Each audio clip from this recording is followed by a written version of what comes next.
අද අපි කතා කරන්න යන්නේ ඉතාමත් වැදගත් සමාජයේ දැවෙන ප්‍රශ්නයක් පිළිබඳව. ඒක තමයි ඇයි අපිට මුදල් ඉතිරි කරන්න බැරි? කොහොමද මුදල් ඉතිරි කරන්නේ කියන එක. අපි අපේ එදිනදා ජීවිතයේ හම්බවන මිත්‍රයෙක් හෝ වෙන යම් පුද්ගලයෙක්ගෙන් අහලා බැලුවොත් කොහොමද ඔහුගේ හෝ ඇයගේ මාසික ඉතුරුව කියලා බොහෝ වෙලාවට අපිට ලැබෙන පිළිතුර තමයි ගන්න පඩිය මාසි වියදමටත් මදි කොහොමද ඉතින් ඉතුරු කරන්න කියලා. අන්න ඒක නිසා හිතුවා අද දවසේ මේ ගැටලුව පිළිබඳව SLB ස්ටොක්ස් තුලින් සාකච්ඡා කරන්න. මෙහිදී මම සාකච්ඡා කරන්නේ 100%ක් මම ප්‍රායෝගිකව අත්හදා බලපු ප්‍රායෝගිකව සිද්ධ කරපු දේවල්. ඒ නිසා මේ විසඳුම් පිළිබඳව 100%ක් එහි ශක්්‍යතාවය පිළිබඳව අපිට 100%ක වළංගුභාවයක් තියෙනවා. මුදල් ඉතිරි කරන්නේ කොහොමද කියලා කතා කරන්න කලින් මම හිතුවා ඉතුරු කරන්න බැරි ඇයි කියන එක ගැන සාකච්ඡා කරන්න. ඒදී පළවෙනි කාරණාව විදිහට මම දැක්කේ මමත් මගේ අත්දැකීම බොහෝ වෙලාවට අපි ආකාර කිහිපයකට මුදල් වියදම් කරනවා. උදාහරණයක් විදිහට ගත්තොත් ලක්ෂයක රුපියල් ලක්ෂයක මාසික පඩියක් ගන්න පුද්ගලයෙක් බොහෝ වෙලාවට පඩිය ආපු ගමන්ම ATM කාඩ් එක දාලා යම්කිසි මුදල් ප්‍රමාණයක් අරගෙන පර්ස් එකට දාගන්නවා. ඊට අමතරව ඔහු සුපර් මාකට් එකට ගියොත් හෝ වෙන යම් තැන ස්ථානයකට ගියොත් ඔහුගේ ATM කාඩ් එකනොත් මුදල් වියදම් කරනවා. ඊට අමතරව බොහෝ විට මේ වැටුපක් ගන්න පුද්ගලයෙකුට අනිවාර්යයෙන්ම ක්‍රෙඩිට් කාඩ් එකකුත් තියෙනවා. ඒක නිසා අපි වියදම් කිරීමේදී මේ ආකාර තුනටම වියදම් කරනවා. එතකොට අපිට තියෙන ගැටලුව තමයි මාසෙ මැද හරියේ නැත්තම් කිසියම් කාලයක් ගියාට පස්සේ මේ එක් මාර්ග වලින් අපි වියදම් කරපු ප්‍රමාණය ගණනය කරගන්න අපිට හැකියාවක් නැහැ. උදාහරණයක් විදිහට ගත්තොත් යම්කිසි අවස්ථාවක මගේ වැටුපෙන් ඉතිරි මුදල් ප්‍රමාණය කොපමණද කියලා මට හොයාගන්න උනොත් මම පර්ස් එක චෙක් කරන්න ඕනේ. ඒ වගේම ATM කාඩ් එකේ බැලන්ස් එක චෙක් කරගන්න ඕනේ. ඒ වගේම ක්‍රෙඩිට් කාඩ් බිල්ස් ටික චෙක් කරන්න ඕනේ. එහෙම කරොත් තමයි මාසේ පඩියෙන් මගේ ඉතුරු වියදම කීයද කියලා මට හොයාගන්න පුළුවන්. නමුත් බොහෝ වෙලාවට එවැනි ගණනය කිරීමක් අපි සිදු කරන්නේ නැහැ. ඒ නිසා බොහෝ වෙලාවට මාසේ අන්තිමට කලින් අපේ වැටුප ඉවර වෙලා නැත්නම් මාසයේ අග වෙද්දී අපිට ගෙවන්න තියෙන අතිවිශේෂ වියදම් සඳහා ප්‍රමාණවත් මුදල් ප්‍රමාණය නැති වෙනවා. ඒ වගේම තමයි ක්‍රෙඩිට් කාඩ් එකක් භාවිතා කරනවා බොහෝ වෙලාවට සිද්ධ වෙන්නේ අපේ මාසේ ආදායමට වඩා වැඩි ප්‍රමාණයක් වියදම් වෙලා තියෙන එක. අන්න ඒ නිසා අපි කිහිප ආකාරයකට මුදල් වියදම් කිරීමේදී අපේ මුදල් ප්‍රමාණය කළමනාකර කර ගැනීමට නොහැකි නිසා අපිට ඉතිරි කිරීමට හැකියාවක් නොලැබෙනවා. දෙවැනි කාරණාව තමයි අපේ වියදම් පිළිබඳ අපිට තියෙන අනවබෝධය. ඒ කියන්නේ අපි දැන් වැටුප ලැබුණු විගස අපි ඔහේ වියදම් කරගෙන මාසය අන්තිම වෙනකම් වියදම් කරගෙන යනවා. එතකොට අපි ඒ මුදල් වියදම් දරන තියෙන දින ඒ වගේම ඒ වියදම් වලට යන මුදල් ප්‍රමාණය පිළිබඳ අපිට අවබෝධයක් නැහැ.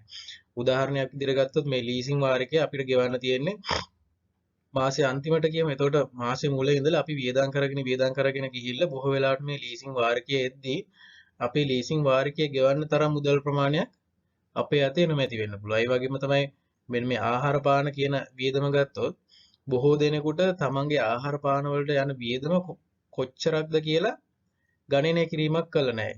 අන්න ඒ නිසා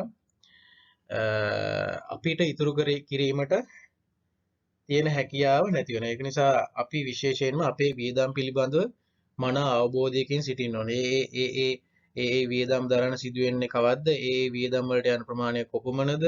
ඒ වියදම් සඳහා කලින් මාසේ අපි අනවශ්‍ය වියදමක් සිද්ධ කරලා තියෙනවා නම් අන්න ඒ වියදම් මොනවද පිළිබඳව පැහැදිලි අවබෝධයක් තියෙනවා. ඒක නිසා මම බොහෝ වෙලාවට රෙකමන්ඩ් කරන්නේ අපි මාසේ වියදම අපිට අර account කරන්න පුළුවන් ආකාරයකට වියදම් කරනවා නම් බොහොම හොඳයි. ඒ කියන්නේ අපි බොහෝ වෙලාවට ATM කාඩ් එකක් පමණක් භාවිතා කරලා අපි වියදම් කරනවා නම් එතකොට අපිට බැංකු ස්ටේට්මන්ට් එක බැලුවම අපිට පැහැදිලිව පේනවා මොනවාද අපි මාසේ කරපු වියදම් කියලා. අපිට ඉතුරු කරන්න බැරි ඊළඟ කාරණා තමයි බොහෝ වෙලාවට අපි කරන්නේ අනවශ්‍ය වියදම්. ඔබ අද ගන්න වැටුප සහ මීට අවුරුද්දකට නැත්නම් වර්ෂ දෙකකට කලින් ලබාගත් වැටුප අතර වෙනස සංසන්දනය කරලා බැලුවොත් බොහෝ වෙලාවට ඔබේ වැටුප අද වර්තමාන වැටුප වර්ෂයකට හෝ වර්ෂ දෙකකට කලින් ලබාගත් වැටුපට වඩා විශාල ප්‍රමාණයකින් වැඩි වෙන්න පුළුවන්. ඒ වගේම මේ වැටුපේ වැඩි වීමට සාපේක්ෂව භාණ්ඩවල මිල ගණන් යම්කිසි ප්‍රමාණයකින් වැඩි වෙලා තිබ්බත් අපිට වර්ෂයකට හෝ වර්ෂය දෙකකට කලින් ඉතුරු කරපු ප්‍රමාණයවත් අද ඉතුරු කරගන්න හැකියාවක් නැති වෙන්න පුළුවන්. මේ හේතුව තමයි බොහෝ වෙලාවට ස්වභාවයෙන්ම අපේ වැටුප වැඩිවීමත් සමග අපි වියදම් නිර්මාණය කරගන්නවා. ඒ කියන්නේ වැටුප වැඩිවීමත් එක්ක සයිකොලොජිකලි මට මෙච්චර වැටුපක් හම්බ වෙනවා. ඒක නිසා ප්‍රශ්නයක් නැහැ කියන මට්ටමේ ඉඳගෙන අපි වැඩියෙන් මුදල් ප්‍රමාණයක් වියදම් කරනවා. බොහෝ වෙලාවට අර ෂෝ ඔෆ් කියලා කියන්නේ ඒ කියන්නේ අර ෂෝ ඔෆ් එකට අපි එක වියදම් කරනවා. උදාහරණයක් විදිහට ගත්තොත් මේ අලවි ප්‍රවර්ධන භාණ්ඩ අපි සුපර් මාකට් එකකට ගියොත් අලවි ප්‍රවර්ධන භාණ්ඩ ඕන තරම් අපිට දක්නට ලැබෙනවා. බොහෝ වෙලාවට buy one get one free ඔය වගේ ගොඩක් දේවල් තියෙනවා. අපි නිකමට හිතලා බැලුවොත් මේ භාණ්ඩවල ඇත්තටම අවශ්‍යතාවය ඇතැම් වෙලාවට මේ ප්‍රොමෝෂන් අපිට දෙන්නේ ගොඩක් වෙලාවට සුපර් මාකට් එකේ විකිනෙන නැති භාණ්ඩයක් සහ විකිනෙන භාණ්ඩයක් එකට ඇඩ් කරලා ප්‍රයිස් එකේ සුළු වෙනස්කමක් කළා තමයි අපිට දෙන්නේ. එතකොට මේ අපි අර අමතරව ගන්න භාණ්ඩේ බොහෝ වෙලාවට අපිට අත්‍යවශ්‍ය භාණ්ඩයක් නොවෙන්න පුළුවන්. නැත්නම් එවැනි භාණ්ඩ අපි පාවිච්චි කරන්නේ මාසයකට වර්ෂයකට එකක් හෝ දෙකක් වෙන්න පුළුවන්. එතකොට අපි අර අමතරව අපිට ලැබුණු භාණ්ඩේ අර දැනට තියෙන ගෙදර තියෙන භාණ්ඩ ඉවර වෙනකන් ඒක එහාට මෙහාට දදා තියෙනවා. අන්තිමට අර ගෙදර දැනට පාවිච්චි කරන භාණ්ඩ ඉවර වෙනකොට අර අපි අලුතෙන් ගෙන අපිට අමතරව හම්බෙච්ච භාණ්ඩේ විනාශ වෙලා නැත්නම් ඒක පාවිච්චි ගන්න බැරි තත්යකට පත් වෙලා තියෙන්න පුළුවන්. අනිත් එක තමයි අමතර උපාංග සහිත භාණ්ඩ. උදාහරණයක් විදිහට ගත්තොත් අපි ඉලෙක්ට්‍රොනික භාණ්ඩයක් මිලදී ගන්න ගියොත් බොහෝ වෙලාවට අපි කම්පියුටරයක් කියලා කියමු. එතකොට ඒකේ විවිධ ජෙනරේෂන් තියෙනවා. අපිට 10 ජෙනරේෂන් කියයි 9 කියයි 5 කියයි බොහෝ වෙලාවට මේ අමතර උපාංග සහිත භාණ්ඩවල අමතර උපාංග වලට එක තමයි අපි මිලදී ගන්නකොට ගෙවන්නේ. නමුත් මේ අමතර උපාංග අපි භාණ්ඩේ පාවිච්චි කරන ජීවිත කාලය පුරාම භාවිතා නොකරන්න පුළුවන්. ඒක නිසා එතකොට අපි භාවිතා කරන්නේ තිය අමතර ෆීචර් එකකට ෆැසිලිටි එකකට මුදල් ප්‍රමාණයක් ගෙවලා තියෙනවා. ඒක නිසාත් අපි වැඩිපුර මාසේ වියදමක් දරන්න සිද්ධ වෙනවා. ඒ වගේ මිලදී ගැනීම නිසා. අනිත් එක තමයි ප්‍රමිතියෙන් අඩු භාණ්ඩ. බොහෝ වෙලාවට අපි සුපර් මාකට් එකකට හරි වෙනම ස්ථානයකට හරි ගියාම භාණ්ඩ විකුණන පුද්ගලයා අපිට ලබා දෙන්නේ ඔහුට වැඩි කමිෂන් එකක් ලැබෙන භාණ්ඩ. එතකොට ඔහු හැම විටම උත්සාහ කරන්නේ ඔහුගේ කමිෂන් එක වැඩි කරගන්න නිසා අපිට උදව් කරන්න ඒ හේතුව නිසා බොහෝ වෙලාවට වුණ අර ප්‍රමිතියෙන් අඩු භාණ්ඩ සඳහා ලැබෙන කමිෂන් එක වැඩි නිසා අපි බොහෝ වෙලාවට ඔවුන් රෙකමන්ඩ් කරන්නේ එවැනි භාණ්ඩ. නමුත් එවැනි භාණ්ඩයක් මිලදී ගැනීම සහ ප්‍රමිතියෙන් ඉහළ භාණ්ඩයක් මිලදී ගැනීමේදී අපි පාවිච්චි කරන කාලය දිහා බැලුවොත් ප්‍රමිතියෙන් ඉහළ භාණ්ඩයක් බොහෝ විට අපි වර්ෂයක් හෝ දෙකක් භාවිතා කරොත් අර ප්‍රමිතියෙන් අඩු භාණ්ඩ මාස 6න් 7න් රීප්ලේස් කරන්න වෙනවා. එතකොට අපි මේ මාස 6න් 7න් රීප්ලේස් කරන ගාන සම්පූර්ණයෙන්ම ගණන් හදලා බැලුවොත් අපි අර ජෙනුයින් ඒ කියන්නේ ප්‍රමිතියෙන් ඉහළ භාණ්ඩ ගන්න දරන වියදමට වඩා වැඩි වියදම් ප්‍රමාණයක් අපි දරලා තියෙන්න පුළුවන්. අපි ඊළඟට වැදගත්ම දේ කතා කරන්නේ කොහොමද ඉතුරු කරන්න කියන එක. දැන් අපි දැනටමත් දන්නවා ඇයි අපිට ඉතුරු කරන්න බැරි කියලා. පළවෙනි කාරණාව තමයි බොහෝ වෙලාවට අපි බැංකු ගිණුම් දෙකක් පවත්වාගෙන යනවා නම් අපිට අර අපේ account කරගන්න පුළුවන් අපේ වියදම් ටික. එක්සැම්පල් එකක් විදිහට ගත්තොත් අපේ වැටුප එක account එකකට එනවා. අපි ඒකට standing order එකක් දීලා තියෙනවා. ඒ බැංකුවේම වෙනත් ගිණුමක් ඕපන් කරලා යම්කිසි මුදල් ප්‍රමාණයක් හැම මාසෙම ඒකට ක්‍රෙඩිට් වෙන විදිහට. එතකොට මේ අපි අර මේ ඉතුරු කරන්න ගන්න, ඒ කියන්නේ saving account එකක් විදිහට use කරන මේ ගිණුම මම රෙකමන්ඩ් කරන බොහෝ වෙලාවට ඔබ ඒ සම්බන්ධයෙන් ඔන්ලයින් ෆැසිලිටි එකක් හරි නැත්නම් ATM කාඩ් එකක් හරි පවත්වාගෙන යන්න නැතුව ඉන්නේ. මොකද ඔන්ලයින් ෆැසිලිටි එකක් හරි ATM කාඩ් එකක් හරි ගත්තොත් මේ අපි සේවින් පර්පස් එකට යන තියාගන්න මේ ඕපන් කරන ගිණුමේ මුදල් ප්‍රමාණයත් බොහෝ වෙලාවට ඔබ පාවිච්චි කරන්න පුළුවන්. අනිත් එක තමයි එතකොට සැලරි account එක අපි පාවිච්චි කරන වියදම් වලට. එතකොට අපිට ඔටෝමැටිකලි අපි ගන්න වියදම් වල රෙකෝඩ් එකක් අපි හැම මාසෙම අපිට ලබා ගන්න පුළුවන් ඒ ගිණුමේ ස්ටේට්මන්ට් එක චෙක් කරලා. ඊළඟ කාරණාව තමයි අපි අර මුලින්ම කතා කරා වගේ කිහිප ආකාරයකට මුදල් වියදම් කරන්නේ නැතුව බොහෝ වෙලාවට හැම වෙලාවටම try කරන්න ඕනේ අපි එක source එකකින් වියදම් කරන්න. කෑෂ් නම් කෑෂ් පේමන්ට් විතරයි. නැත්නම් ATM කාඩ් එක නම් ATM කාඩ් එක විතරයි. නැත්නම් ක්‍රෙඩිට් කාඩ් එක විතරයි. අපිට ඕක සමහරක් වෙලාවට හැමතැනම ATM කාඩ් ක්‍රෙඩිට් කාඩ් පාවිච්චි කරන්න නැති අවස්ථා තියෙනවා. ඒක නිසා අපි මාසේ මුදල් වලින් වියදම් කරන ප්‍රමාණය අපි යම්කිසි සීමාවකට ලක් කරගන්න. ඒ කියන්නේ මම සතියකට මුදල් වලින් වියදම් කරන්නේ මෙච්චරයි 5000යි. එතකොට ඒ 5000 ඉවර වෙනකම් මම මේ සතිය මැනේජ් කරගෙන යන්න. මේ 5000 ඉවරුනාම තමයි ඊළඟ සතිය තමයි මම ආපහු එවැනි මුදල් ප්‍රමාණයක් මගේ පර්ස් එකට දාගන්නේ. එතකොට මම මුදල් වලින් මාසෙට වියදම් කරන්නේ 20000යි. ඒ වගේ එක සෝස් එකකින් විතරක් වියදම් කරන්න බැරි නම් මුදල් වියදම් කිරීම පිළිබඳ ඒ වගේ කළමනාකරණයක් තියාගන්න. ඒ වගේම තමයි බොහෝ වෙලාවට ඔබ ක්‍රෙඩිට් කාඩ් එකක් භාවිතා කරනවා මම රෙකමන්ඩ් කරන්නේ මාසේ සම්පූර්ණ වියදම ක්‍රෙඩිට් කාඩ් එකකින් දරලා මාසේ අන්තිම වූ විගසම ක්‍රෙඩිට් කාඩ් එක ඒ බිල් එක ඩියු උනන් නැත ක්‍රෙඩිට් කාඩ් බිල් එක පියවන්න. මොකද බොහෝ වෙලාවට ක්‍රෙඩිට් කාඩ් භාවිතා කරන අය මාසේ මේ වගේ එකතු වෙලා බොහෝ වෙලාවට ඔවුන් අසීරුතාවයට පත් වෙනවා මේ බිල් පියවා ගැනීමට නොහැකි වුණා. මේ නිසා ක්‍රෙඩිට් කාඩ් එකකින් වියදම් කරනවා නම් අනිවාර්යෙන් මාසේ ඉවර වෙලා ක්‍රෙඩිට් කාඩ් බිල් එක ඩියු වෙන්න කලින් මාසේ සම්පූර්ණ වියදම තමන්ගේ සේවින් account එක හරහා නැත්නම් salary account එක හරහා මේ ක්‍රෙඩිට් කාඩ් බිල් එක සම්පූර්ණයෙන්ම පියවන්න. ඊළඟ එක තමයි මාසයට අවශ්‍ය භාණ්ඩ අපි එක විට එකවර මිලදී ගන්න. උදාහරණයක් විදිහට ගත්තොත් අපි කල් තබා ගන්න පුළුවන් භාණ්ඩ අපි හාල් කිරි පිටි සීනි පරිප්පු වගේ දේවල් එක විට මිලදී ගන්නවා බජට් ෂොප් එකකට ගිහලා. ඒ කියන්නේ තොග බඩු කඩේකට ගිහිල්ලා එක විට මිලදී ගන්නවා මේ මාසෙට අවශ්‍ය සියලුම ප්‍රමාණය. එතකොට වෙන්නේ මොකද දන්නවද? අපි දැන් මාසෙට අපි කියමු සතියෙන් සතිය ගිහිල්ලා බඩු ගන්නවා කියලා. එතකොට අපි සතියෙන් සතියට යද්දී අපිට හැම සතියෙම යම්කිසි මුදල් ප්‍රමාණයක් ටැක්සි එකට ත්‍රිවිල් එකකට දරන්න සිද්ධ වෙනවා. ඒ වගේම අපේ කාලය හැම සතියෙම දවසට වරුවක් වගේ නාස්ති වෙනවා. එතකොට මේ සතියේටම අවශ්‍ය බඩු මේ මාසෙටම අවශ්‍ය බඩු ප්‍රමාණය එක දවසකින් මිලදී ගත්තම ඔබගේ මෙන්න මේ ටැක්සි වලට යන වියදම 3 ගුණයකින් අඩු කර ගන්න පුළුවන්. ඒ වගේම තමයි බඩු මිලදී ගන්න යන ඔබේ කාලය 3 ගුණයකින් අඩු කර ගන්න පුළුවන්. එතකොට මෙතන අපි වක්‍රව යම්කිසි මුදල් ප්‍රමාණයක් මාසයකට ඉතුරු වෙන මෙන්න මේ කාලය ඉතිරි කර ගැනීම හරහා ඔබට පුළුවන් මේ ඉතුරු කරගත්ත කාලේ බොහෝ වෙලාවට බොහෝ දෙනා භාණ්ඩ මිලදී ගන්න යන්නේ සතියාන්තයේ සෙනසුරාදා නැත්නම් ඉරිදා. එතකොට මෙන්න මේ අපි ඉතුරු කරගන්න කාලයෙන් ගෙදර මොහක් හරි අපිට ආර්ථික වටිනාකමක් ලැබෙන කාර්යයක් කිරීමට යොදා ගන්න පුළුවන්. උදාහරණයක් විදිහට ගෙදර මොකක් හරි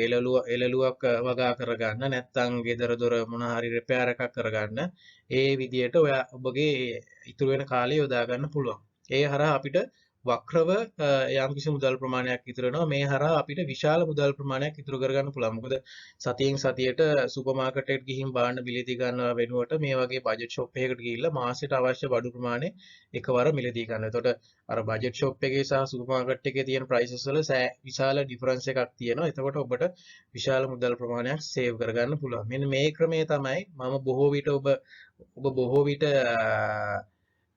සැලකිය යුතු වන්නේ. මොකද මේ හරහා අපිට විශාල මුදල් ප්‍රමාණයක් අපි සාමාන්‍යයෙන් ඉතුරු කරගන්න පුළුවන්. මොකද සාමාන්‍යයෙන් අපිට පාරිභෝගික භාණ්ඩ ඒක කන්න බොන්න තමයි වැඩිම වියදම් වෙන්නේ. මෙන්න මේ සෝස් එක පිළිබඳ හරියටම අවබෝධයෙන් කටයුතු කරොත් හරියටම මේ සම්බන්ධයෙන් කළමනාකරණය කරගත්තොත් ඔබට ඔබගේ වියදම විශාල ප්‍රමාණයකින් ඉතුරු කරගන්න පුළුවන්. ඊළඟ අවස්ථාව තමයි අපි ඉන්ධන මිලදී ගන්නවා නම් අපි බොහෝ වෙලාවට අපි ෆුල් ටැංක් ඉන්ධන මිලදී ගත්තොත් අපිට ඒ හරහත් විශාල ප්‍රමාණයක් ඉතුරු කරගන්න පුළුවන්. මම දැකලා තියෙන බොහෝ වෙලාවට සමහරක් ඉන්ධන හල් වල මීටර් වල තියෙන එක හේතු. ඒ කියන්නේ බොහෝ වෙලාවට ඉන්ධන මීටර කරකවලා නැත්නම් අපි ගන්න මුදල් ප්‍රමාණයට සමාන ඉන්ධන ප්‍රමාණයක් ලැබෙන්නේ නැහැ. ඒ වගේ ස්ථානයක ඔබ මාසෙට 4 සැරයක් මිලදී ගත්තොත් බොහෝ වෙලාවට ඒ ගන්න ඉන්ධන ප්‍රමාණයෙන් 4න් එකක් ඔබට නොලැබී යන්න පුළුවන්. ඒක නිසා ඉන්ධන මිලදී ගන්න නම් බොහෝ වෙලාවට ෆුල් ටැංක් එකවරම ගහගත්තම එතකොට උන්ට වංචා කරන්නත් අමාරුයි. ඒ වගේම ඒ සඳහා යන කාලයත් ඉතුරු වෙනවා. එතකොට ඔබට නැවත ඉන්ධන හල් වල මාසෙට 3-4 වතාවක් පෝලිම් වල ඉන්න අවශ්‍යතාවයක් නැහැ. ඒ හරහා ඔබගේ මුදලුත් ඉතුරු වෙනවා. ඔබගේ හරි ඊළඟ කාරණාව තමයි මුදල් ඉතුරු කරගන්න පුළුවන් ප්‍රමුඛතා පියවීම කියන එක. ඒ කියන්නේ අපි ප්‍රයොරිටි ලිස්ට් එකක් හදලා අන්නේ ඒ ආකාරයට භාණ්ඩ මුදල් වියදම් කරොත් අපි අර මාසයේ අන්තිමට සමහරක් පේමන්ට් සඳහා හිර වෙලා මුදල් ඉතුරු වෙන්නේ නැති වෙලා ඒ තියෙන අපහසුතාවයන් අවම කරගන්න පුළුවන්. උදාහරණයක් විදිහට ගත්තොත් අපි අපේ වියදම් ටික ලිස්ට් අවුට් කරගන්න ලීසින් ගෙවන එක, හවුස් රෙන්ට් එක ගෙවන එක, ළමයිගේ ස්කූල් ෆීස්, පෙට්‍රල් වියදම, ඊට පස්සේ මාසේ භාණ්ඩ වලට යන වියදම මේ ආකාරයට ලිස්ට් අවුට් කරගෙන ප්‍රමුඛතාවයේ විදිහට අපි ඒ ඩියු ඩේට්ස් එන්න කලින් වැටුප ලැබුණු විගස මේ පියවීම සිද්ධ කරනවා. උදාහරණයක් විදිහට ගත්තොත් අපිට වැටුප එන්නේ මාසේ 25 නැත්තම් 30. හැබැයි අපේ ලීසින් එක ඩියු වෙන්නේ 20 කියමු. එතකොට ලීසින් එක ඩියු වෙන දවසට බොහෝ වෙලාවට ලීස් එක පියව ගන්න අපිට ප්‍රමාණවත් මුදල් ප්‍රමාණයක් අපේ account එකේ නැති වෙන්න පුළුවන්. ඒක නිසා අපි බොහෝ වෙලාවට කරන්න ඕනේ වැටුප අපිට ලැබුණු විගසම ලීසින් එක ඩියු වෙන්නත් කලින් අපි ඒ ආකාරයට ප්‍රමුඛතා වියදමක් විදිහට ඒක ගෙවනවා. ඒ වගේම ළමයිගේ ස්කූල් ෆීස් ඩියු වෙන්න කලින් අපි ගෙවනවා. ඒ විදිහට ගෙවාගෙන ආවම අන්තිම අපිට ඉතුරු වෙන්නේ මාසේ අර පාරිභෝගික වියදම් සඳහා දරන්න වෙන මුදල් ප්‍රමාණය විතරයි. එතකොට එතනින් අපිට යම්කිසි මුදල් ප්‍රමාණයක් කළමනාකරණය කරගන්න පුළුවන්. ඒ හරහා මාසේ අගට අපි අර යම්කිසි වියදමක් සඳහා දරන්න වෙන මුදල් ප්‍රමාණය අවම වීම අර පාරිභෝගික භාණ්ඩ සඳහා දරන මුදල් ප්‍රමාණය හරහා අපිට කළමනාකරණය කර ගැනීම හැකියාව තියෙනවා. හොඳයි, බොහොම ස්තුතියි. මේ වීඩියෝ එක අද දවසේ වීඩියෝ එක ඔබට වැදගත් වෙයි කියලා හිතනවා. අපේ channel එක subscribe කරන්න, bell icon එක click කරන්න.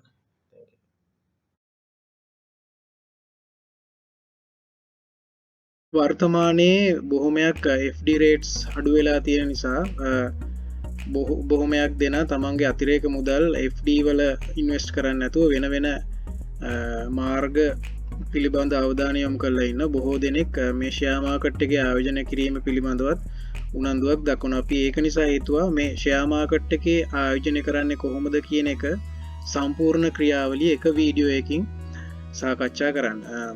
මේ වීඩියෝ එක තරමක් දීර්ඝ වෙයි. නමුත් ඔබ අර වීඩියෝ කිහිපයක් නරඹලා ලබා ගන්න දැනුම අපි මේ එක වීඩියෝ එකකින් ඔබට ලබා දෙන්න බලාපොරොත්තු වෙනවා.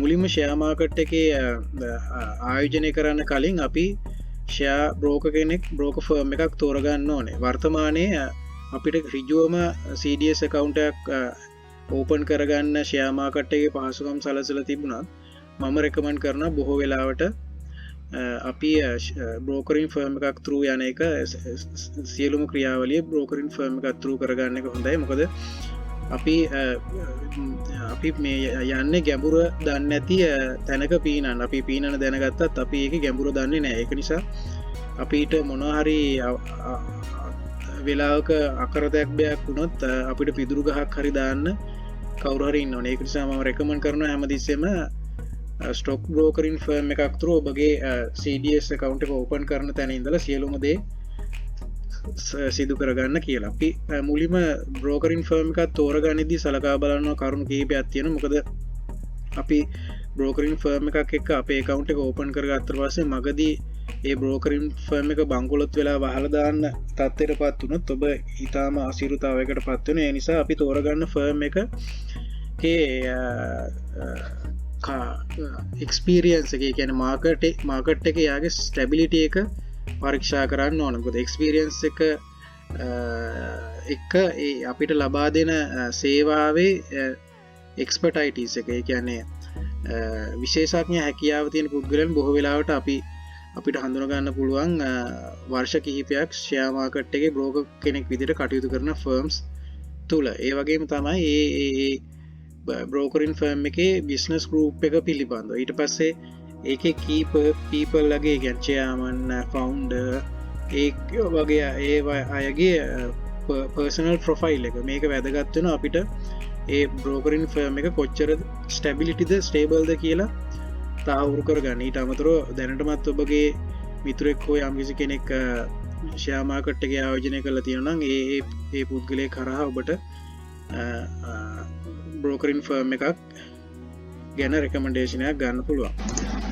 දැන් මම කියලා දෙන්නේ අපේ දෙවනි ස්ටෙප් එක. අපි ෂෙයා බ්‍රෝකරින් ෆර්ම් එකක් තෝරගත්තට පස්සේ කොහොමද CDS account එක ඕපන් කරගන්නේ කියන එක ගැන. දැන් මම ඉන්නේ මේ Capital Trust කියන ෂෙයා බ්‍රෝකරින් ෆර්ම් එකේ වෙබ්සයිට් එකේ.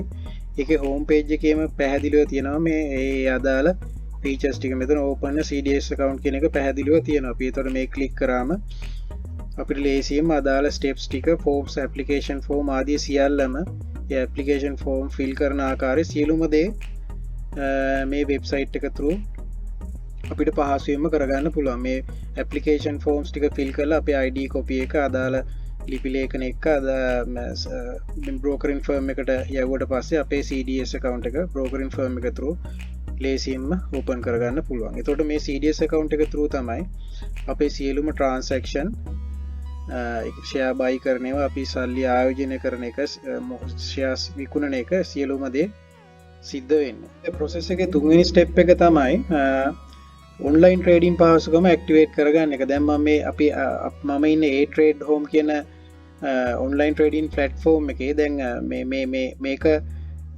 ෂෙයා බ්‍රෝකරින් ෆර්ම් එකෙන් ෆර්ම් එකට මේ ප්ලැට්ෆෝම් එක වෙනස් වෙනවා. මේ A-Trade කියන ප්ලැට්ෆෝම් එක ෂෙයා බ්‍රෝකරින් ෆර්ම්ස් කිහිපයක් පාවිච්චි කරනවා.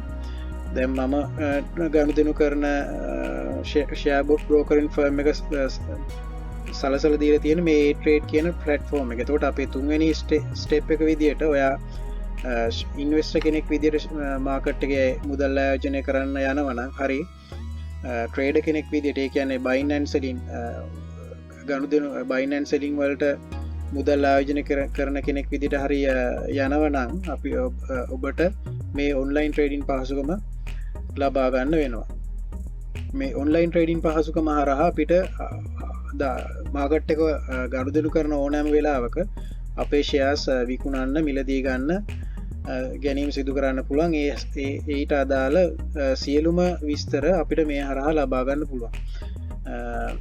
එතකොට මම මෙතෙන්ට මේක එක මෙනුස් ගොඩක් තියෙනවා. ස්මාර්ට් ෆෝන් එකක් භාවිතා කරන ඕනම කෙනෙකුට මේ ෆ්ලට්ෆෝර්ම් එක පැහැදිලිවම ඉතාම ලේසියෙන් තේරුම් ගන්න පුළුවන්. දවස් අධ්‍යයක මේක එහෙම අතපත ගෑම ලේසියෙන් මේ පිළිබඳ තේරුම් ගන්න පුළුවන්. මම සරලව කියලා දෙන්නම්. මෙතන අපි මාකට් එකේ එක මෙනුස්, ඒ කියන්නේ අපිට කස්ටම් වොච් එකක්, ඒ කියන්නේ අපිට කම්පැනිස් කිහිපයක දත්ත විතරක් බලාගන්න නම් ඒ මෙනු එක තියෙනවා. ඊට පස්සේ සම්පූර්ණ ඉක්විටි, සම්පූර්ණ කම්පැනිස් වල ෂෙයාර්ස් ට්‍රේඩ් වෙන විදිය බලාගන්න නම් ඒ මෙනු එක තියෙනවා. දැන් ඊට පස්සේ අපිට top 10 gainers බලාගන්න නම් ඒ මෙනු එක, top 10 losers ලා, ඊට පස්සේ top 10 share volume එක, top 10 turnover එක.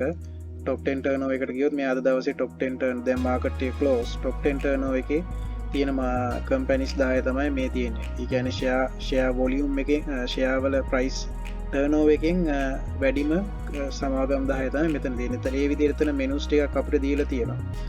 ඊට පස්සේ market එකේ මෙතන අදාළ විස්තර ලබා ගැනීමට තව මෙනු එකක් දීලා තියෙනවා. ඊට පස්සේ අපි අපේ ඕඩර්ස් පිළිබඳව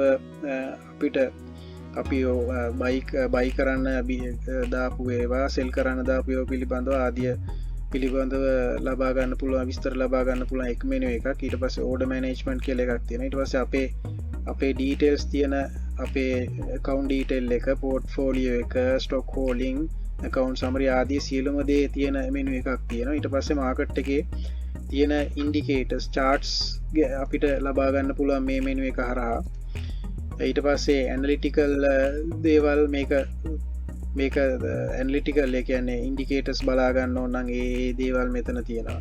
රිපෝට්ස් සහ අනවුන්ස්මන්ට් කියන එක මෙතන තියෙනවා. මම එක දැන් මේ එක්ස්පෝ ලංකා කියන මේ පළවෙනි රෝ එකේ තියෙන එක්ස්පෝ ලංකා කියන එක මේ දවස් ගොඩක් ට්‍රෙන්ඩින් වෙන ෂෙයාර් එකක්. එතකොට මේ මෙතන අපිට මේ රෙඩ් සර්කල් එකෙන් මෙතන ඒක අයින් කරගන්න, ඇඩ් කරගන්න පුළුවන්. මෙතන අපි ඊළඟ එකට ගියොත් මේ equal සයින්යක් වගේ තියෙන, ඒක රයිට් ක්ලික් කරාම අපිට මේ මෙනු එක එනවා. බයි කරන්න, සෙල් කරන්න, මාකට් ඩෙප්ත් එක ආදිය, ඇඩ්වාන්ස් chart, ඒ සියලුම දේ ලබා ගන්න පුළුවන්. ඊට පස්සේ ඒ එක්ස්පෝ ලංකා කියන එකේ සිකියුරිටි එකේ සිම්බල් එක තියෙනවා. මෙතන කම්පැනි නේම් එක, ඊට පස්සේ බිට් කරපු ක්වොන්ටිටි එක තියෙනවා. මෙන්න මේ 19.720 කියන ප්‍රයිස් එකට. ඊට පස්සේ සෙලර්ස් ලගේ බිට් මෙන්න මේ ඩීටේල්ස් ටික තියෙනවා 19.50 කියන ප්‍රයිස් එකට. දැන් මේ වෙලාවේ බිට් කරලා තියෙන්නේ 19.20 කියන ප්‍රයිස් එකට. හැබැයි සෙලර්ස්ලා සෙල් කරන්න ලැහැස්ති වෙලා ඉන්නේ 19.50 කියන ප්‍රයිස් එකට. ඒකට ඒක තියෙනවා. ඒ 19.50ට ලැහැස්ති වෙලා තියෙන ක්වොන්ටිටි එක තියෙනවා. ලාස්ට් ට්‍රේඩින් ප්‍රයිස් එක. ඊට පස්සේ අද දවසේ ෂෙයාර් එකේ ප්‍රයිස් එක චේන්ජ් වෙච්ච ප්‍රමාණය චේන්ජ් වෙච්ච ප්‍රසන්ටේජ් එක අද දවසේ ප්‍රයිස් හයි ප්‍රයිස් එක ලෝ ප්‍රයිස් එක ඒ ආදිය ෂෙයා වොලියුම් එක ටර්නෝවර් එක ඒ ආදී ඩීටේල් ටික මේ එක සිකියුරිටි එකට තියෙනවා. එතකොට අපි මෙන්න මෙතෙන්ට ගිහිල්ලා මේ equal බටන් එක ක්ලික් කරාම අපිට buy කරන්න පුළුවන්. එතනම sell කියන option එක තියෙනවා. sell කරන්න පුළුවන්. මේ ඒ ටික තමයි ඒ ට්‍රේඩ් මේ ප්ලැට්ෆෝර්ම් එක ගැන කතා කරන්න තියෙන. මේක ඉතාම පහසුවෙන් තේරුම් ගන්න පුළුවන්. දවසක් දෙයක් ඔබ පරිස්සමට මේක ඒ ක්ලික් කරලා බැලුවොත් මේ හැමදේම ඔබට ඉතාම පහසුවෙන් තේරුම් ගන්න පුළුවන්. හොඳයි, ඊළඟ ස්ටෙප් එක තමයි දැන් අපි ඔන්ලයින් ට්‍රේඩින් පහසුකම් ලබා ගත්තට පස්සේ අපි තීරණය කරන්න ඕන අපි මාකට් එකේ හැසිරෙන්නේ කොහොමද. අපිට මාකට් එකේ ආකාර දෙකකට මුදල් ආයෝජනය කරන්න පුළුවන්. පළවෙනි එක තමයි ආයෝජකයෙක් විදිහට, ඒ කියන්නේ ලොන්గ్ ටර්ම් ඉන්වෙස්ට්මන්ට් එකක් විදිහට මුදල් ආයෝජනය කරන්න පුළුවන්. නැත්නම් ට්‍රේඩර් කෙනෙක් විදිහට මාකට් එකේ හැසිරෙන්න පුළුවන්. ඒ කියන්නේ ෂෙයාර්ස් යම් කිසි ප්‍රමාණයක් අද අරගෙන ඒක ප්‍රයිස් එක අප් වුණාම තව දවසකින් නැත්නම් දවස් කිහිපයකින් ඒක විකුණනවා. ඒ විදිහට අපිට ආකාර දෙකකට මාකට් එකේ හැසිරෙන්න පුළුවන්. ඉන්වෙස්ටර් කෙනෙක් විදිහට සහ ට්‍රේඩර් කෙනෙක් විදිහට. ඔන්ලයින් පහසුකම ලබාගත් විගසම මං 100%ක් ඔබට කරන රෙකමන්ඩේෂන් එක තමයි මුලින් මාස කිහිපයක් අඩුම ගානේ මාස 3ක් හෝ 4ක් යනකම් මේ මාකට් එකේ නේචර් එක පිළිබඳව මූලික අවබෝධය ලබා ගන්න. අපි ඔබ ඔන්ලයින් පහසුකම ලබාගත් විගස ඔබේ අතේ මුදලුත් තියෙනවා නම් විශාල මුදල් ප්‍රමාණයක් මේකට දාලා ඔහේ ඉබාගාත ෂෙයාර්ස් අරගෙන විකුණන්න අරගන්න විකුණන්න ඒව කරන්න යන්න එපා. මුලින් මුදල් ප්‍රමාණයක් දාලා ඉතාලම සුළු ප්‍රමාණයක් රුපියල් 5000ක් දාලා ඒකෙන් මේ එක්ස්පීරියන්ස් එක ගන්න ෂෙයාර්ස් ටිකක් බයි කරන්න සෙල් කරන්න ඔය විදිහට මාස කිහිපයක් කරගෙන යන්න. මොකද මේ මාකට් එක අපි මෙහෙම කිව්වට මේක ප්‍රැක්ටිකලි කරලා බලන්න ඕනේ. මේකේ නේචර් එක තේරුම් ගන්න. බොහෝ වෙලාවට එක විදිහේ ට්‍රාන්සැක්ෂන් සිද්ධ වෙනවා. දැන් අපි මං උදාහරණයක් විදිහට ගත්තොත් ඔබ අර යුද්ධයකට ඇවිල්ලා ඔන්ලයින් යුද්ධයකට ආපු සෝල්ජර් කෙනෙක් වගේ. හැබැයි ඔබගේ අතේ තියෙන කඩුවක්. හැබැයි අනිත් සෝල්ජර්ස්ලගේ අතේ තියෙන පුළුවන් මල්ටි බැරල් රොකට් ලෝන්චර්ස් නැත්නම් ඇන්ටි ක්‍රාෆ්ට් මිසයිල්ස් ඔය වගේ දේවල්. එතකොට ඔබට මේ අර බරාවි තියෙන කට්ටියත් එක්ක බොහොම පරිස්සමෙන් තමයි මේ යුද්ධ කරන්න වෙන්නේ. මොකද දැන් ඔබ ඉතාම සුළු ආයෝජකයෙක් වෙන්න පුළුවන්. ඔබ ෂෙයා මාකට් එකේ ආයෝජනය කරන්නේ රුපියල් ලක්ෂයක් නැත්නම් ලක්ෂ කිහිපයක් වෙන්න පුළුවන්. නමුත් මේ ෂෙයා මාකට් එකේ එක ට්‍රාන්සැක්ෂන් එකට මිලියන ගණන් වියදම් කරන ආයෝජකයෝ ඉන්නවා. එතකොට ඒ ආයෝජකයෝ තමන්ට කියලා ස්ටාෆ් එකක් දාගෙන ඒක එක්ස්පර්ට්ලා ඒකට රෙක්රූට් කරගෙන මාකට් එක දීර්ඝ විදියට ඇනලයිස් කරලා කරන ආයෝජකයෙක් ටිකක් තමයි ඉන්නේ. එතකොට ඒ ආයෝජකෙත් එක්ක තමයි ඔබ මේ ට්‍රේඩ් එක කරන්න යන්නේ. එතකොට බොහොම පරිස්සම් වෙන්න ඕනේ. මොකද එක ට්‍රාන්සැක්ෂන් එකකින් ඔබ ඉතුරු කරගත් විශාල මුදල් ප්‍රමාණයක් ඔබට අහිමි වෙන්න පුළුවන්. ඒක නිසා මේ ඔන්ලයින් ට්‍රේඩින් පහසුකම ලබාගත් විගස ඉබාගාතේ ඔබගේ තියෙන මුදල් ටික ඔක්කොම මේකට දාලා ට්‍රාන්සැක්ෂන් කරන්න යන්නේ නැතුව ඉස්සෙල්ලා මේක සුළු ප්‍රමාණයක් ආයෝජනය කරලා මේ මාකට් එකේ හැසිරීම පිළිබඳව අධ්‍යයනය කරන්න මාස කිහිපයක්. මම තරේ රෙකමන්ඩ් කරන තරේ කියන දේ තමයි ඒක. මුදල් ප්‍රමාණයක් ආයෝජනය කරලා සුළු ප්‍රමාණයක් ඒකෙන් බයි කරන්න සෙල් කරන්න මාස කිහිපයක් මේ එක්ස්පීරියන්ස් එක ගන්න. එක්ස්පීරියන්ස් එක ගත්තට පස්සේ ඔබට මාකට් එකේ හැසිරීම මොන වගේ දේවල්ද වෙන්නේ කියලා ඔබට තේරෙයි. ඊට පස්සේ ඔබට කොන්ෆිඩන්ට් එන විදියට මුදල් ප්‍රමාණය මේකේ ආයෝජනය කරන්න. මොකද ඔන්ලයින් ට්‍රේඩින් පහසුකම ලබාගත් වෙලාවට බොහෝ දෙනෙක් කරන්නේ මේක ගත්ත ගමන් ඔහේ ෂෙයාර්ස් බයි කරනවා සෙල් කරනවා එහෙම කරලා මේක අන්තිමට මේ ෂෙයා මාකට් එක කියන්නේ වංචාවක්, මේක වැඩක් නැහැ, අපිට සල්ලි හොයන්න බෑ කියලා දමල ගහලා අතේ තියෙන සල්ලි ටික නැති කරගෙන මේ මාකට් එකෙන් යනවා. ඒක නිසා මම කියන්නේ ඉස්සෙල්ලා එක්ස්පීරියන්ස් එක ගන්න පොඩි මුදල් ප්‍රමාණයක් මේකට දාලා ඊට පස්සේ ඔබට කොන්ෆිඩන්ට් එක ආවට පස්සේ ඔබට හැකි ප්‍රමාණයෙන් මුදල් ආයෝජනය කරලා මේකේ ප්‍රතිලාභය ලබා ගන්න. හතරවෙනි ස්ටෙප් එක විදිහට මම කතා කරන්නේ ඔබ ඔන්ලයින් ට්‍රේඩින් පහසුකම ලබා ගත්තට පස්සේ ඔබ ෂෙයාර් එකක් බයි කරන්න යනවා නැත්නම් ෂෙයාර් එකක් සෙල් කරන්න යනවා නම් කොහොමද ඒ අදාළ තීරණ ගන්න කියන එක ගැන සාකච්ඡා කරන්න. අපිට ෂෙයාර් එකක් බයි කරන්න යද්දී හෝ ෂෙයාර් එකක් සෙල් කරන්න යද්දී අපිට විවිධ ඒ පිළිබඳ තීරණ ගන්න විවිධ නිර්ණායක තියෙනවා. එකක් තමයි ටෙක්නිකල් ඉන්ඩිකේටර්ස් කියන එක. අනිත් එක තමයි ෆන්ඩමෙන්ටල් ඉන්ඩිකේටර්ස් කියන එක. ටෙක්නිකල් ඉන්ඩිකේටර්ස් කියන්නේ මේ වගේ ප්ලැට්ෆෝම් එක ඔබට ටෙක්නිකල් ඉන්ඩිකේටර්ස් පහසුවෙන්ම ලබා ගන්න පුළුවන්. ඒ ඉන්ඩිකේටර්ස් වර්ග කිහිපයක් තියෙනවා. එතකොට මේ මම ඉස්සරහට ඒක සාකච්ඡා කරන්න. අනිත් එක තමයි ෆන්ඩමෙන්ටල් ඉන්ඩිකේටර්ස්. ඒ කියන්නේ accounting basis based වෙලා එන තොරතුරු ටික. අපි net asset value එක කියයි, earning per share කියලා කියයි, එතකොට price earning ratio එක කියලා කියයි. එතකොට ඒ වගේ ෆන්ඩ ඉන්ඩිකේටර්ස් කිහිපයක් තියෙන. එතකොට ඔබ ෂෙයාර් එකක් බයි කරන්න යද්දි මෙන්න මේ ටෙක්නිකල් ඉන්ඩිකේටර්ස් සහ ෆන්ඩමෙන්ටල් ඉන්ඩිකේටර්ස් පිළිබඳ අවධානය යොමු කරන්න ඕන. ඉබාගාතේ ෂෙයාර්ස් බයි කරන්න හෝ සෙල් කරන්න යන්නේ නැතුව. අපි දැන් උදාහරණයක් විදිහට ගත්තොත් මම ටෙක්නිකල් ඉන්ඩිකේටර්ස් ගැන කතා කරොත් මේ එක්ස්පෝ ලංකා කියන එකේ මෙන්න මෙතන රයිට් ක්ලික් කරාම අපිට මේ ඇඩ්වාන්ස් charts කියලා එකක් තියෙනවා. මෙතන ක්ලික් කරාට පස්සේ අපිට ඒ ටෙක්නිකල් ඉන්ඩිකේටර්ස් කිහිපයක් දැක ගන්න පුළුවන්. දැන් ඉන්නේ අපි එක්ස්පෝ ලංකා එකේ මේ ටෙක්නිකල් ඉන්ඩිකේටර්ස් අපිට දෙන එක මෙනු එකක. දැන් මේ තියෙන්නේ share price එක.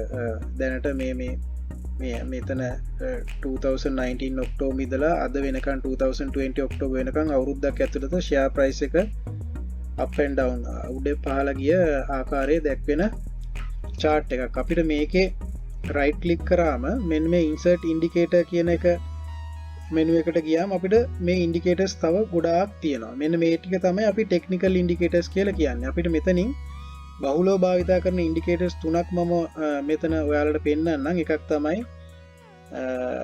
MACD කියන index එක. ඊළඟ index එක තමයි RSI relative strength index කියන එක. ඊට පස්සේ ඊළඟ index එක විදිහට අපිට ගන්න පුළුවන් parabolic SAR කියන එක. මෙන්න මේ ඉන්ඩිකේටර්ස් තුන තමයි වර්තමානයේ ආයෝජකයේ බහුලව භාවිතා කරන ටෙක්නිකල් ඉන්ඩිකේටර්ස් තුන. අපිට මේකේ ඔබට මේ මෙනු එකට ගියාම මේක මේ ඉන්ඩිකේටර්ස් පිළිබඳව වෙනම ලෙසන්ස් තියෙනවා. ඔබට මේක මේකෙන් තේරුම් ගන්න අපහසු නම් ඒ වීඩියෝ රිෆර් කරන්න පුළුවන්.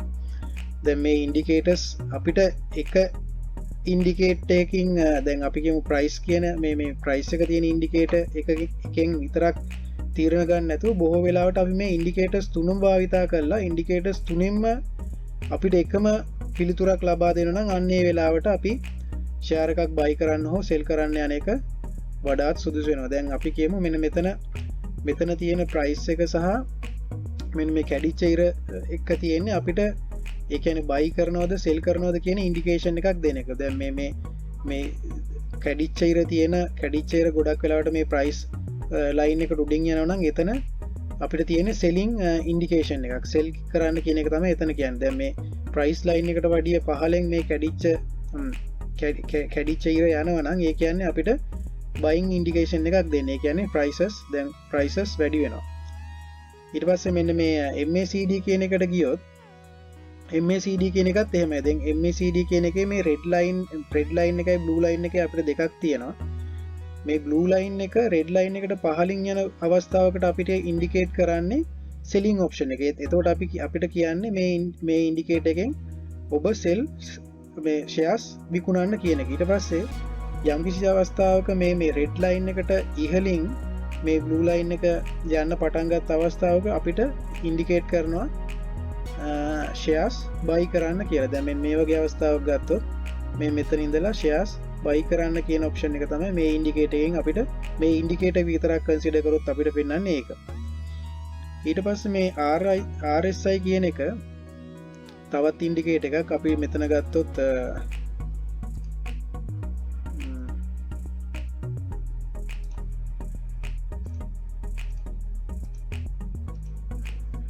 මේ 50 කියන එක මේක 50 කියන තැන අපි මේක තියාගත්තොත් දැන් මෙතන මේ RSI කියන ඉන්ඩිකේටර් එකෙන් අපිට කියන්නේ මේකේ මේ ප්‍රයිස් ඉහළ පහළ යෑමේ ට්‍රෙන්ඩ් එක. දැන් මේ අපි 50 කියලා ගත්තොත් මෙතන මේ 50 ඉඳලා 70 වෙනකන් තියෙනවා. ඊට පස්සේ 30 වෙනකන් තියෙනවා. ඒ කියන්නේ 50 කියන්නේ ඇවරේජ් එක කියලා ගත්තොත් ඒක කොතරම් ප්‍රමාණයකින් පල්ලෙහා යන්න පුළුවන්ද, කොතරම් ප්‍රමාණයකින් ඉහළ යනවද කියන එක තමයි මෙතන පෙන්වන්නේ. දැන් උදාහරණයක් විදිහට ගත්තොත් මේ අවස්ථාවේ මේක 70 කියන එකටත් වඩා ඉතා ඉහළ තැනක තියෙන. ඒ කියන්නේ අපි මෙතෙන්දි කියනවා ඕ බයි එකක් කියල කියන්නේ සාමාන්‍ය බයි කරන ප්‍රමාණයටට වැඩි ප්‍රමාණයක් මේ අවස්ථාවේදී ෂයස් බයි වෙනවා ඊට පස්සේ මේ 30 කියන ලයින් එකෙන් පල්ලෙහාට આવොත් මෙන්න මේ වගේ වෙලාවක වෙලා තියෙන්නේ ඕවර් සෙල් කියන එකක් ඒ කියන්නේ සාමාන්‍ය මාකට් එකේ විකුණන ප්‍රමාණයට වඩා වැඩි ප්‍රමාණයකින්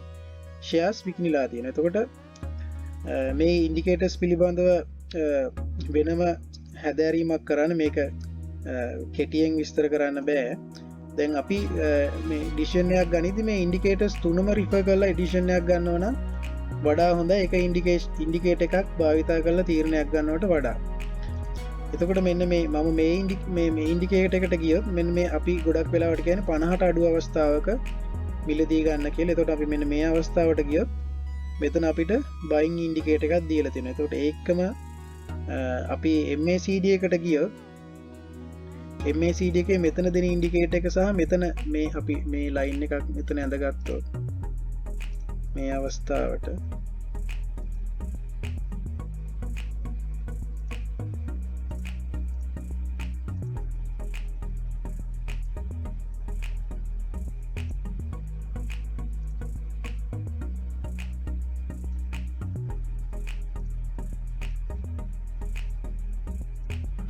මෙතන අපිට බයින් ඉන්ඩිකේෂන් එකක් දෙන්න හැබැයි ඒකට ඉක්වල් වෙන්න මෙතෙන්ට ගියොත් අපිට දෙන්නේ